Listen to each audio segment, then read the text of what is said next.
राहुल हमेशा से एक व्यावहारिक इंसान रहा था। वह भूत प्रेत की कहानियों पर हंसता था और अंधविश्वासों को मूर्खता समझता था। लेकिन मजबूरी इंसान को असंभव चीजों पर भी विश्वास करने पर मजबूर कर देती है।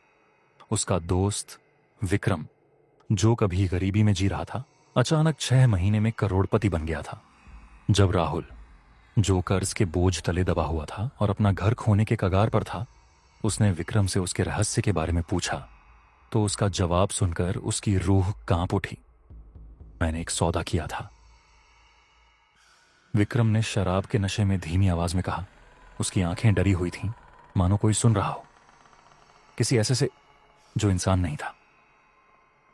पहले तो राहुल हंसा, लेकिन फिर विक्रम ने करीब आकर कहा, शहर से बाहर उन खंडहरों में एक तांत्रिक रहता है।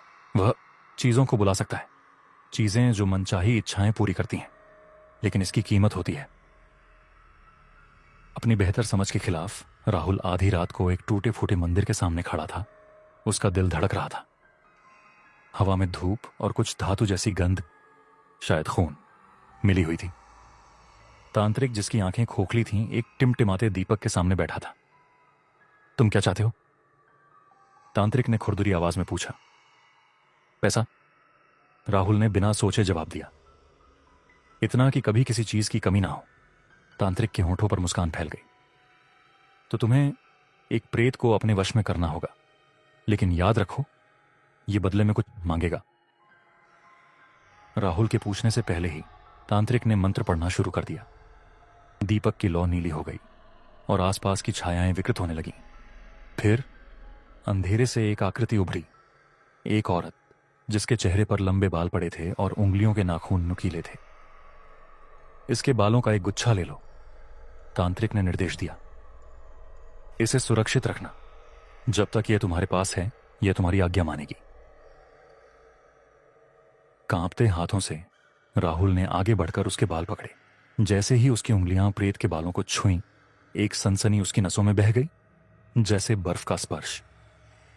अगली सुबह राहुल ने देखा कि उसका बैंक खाता पैसों से भर चुका था। उसका कर्ज गायब हो गया था।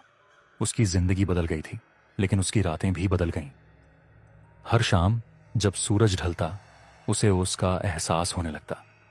हवा ठंडी पड़ जाती, कानों में फुसफुसाहटें सुनाई देती, और शीशे में बस एक पल के लिए वह उसे देखता, पीछे खड़ी बहुत ज्यादा दांतों वाली मुस्कान के साथ।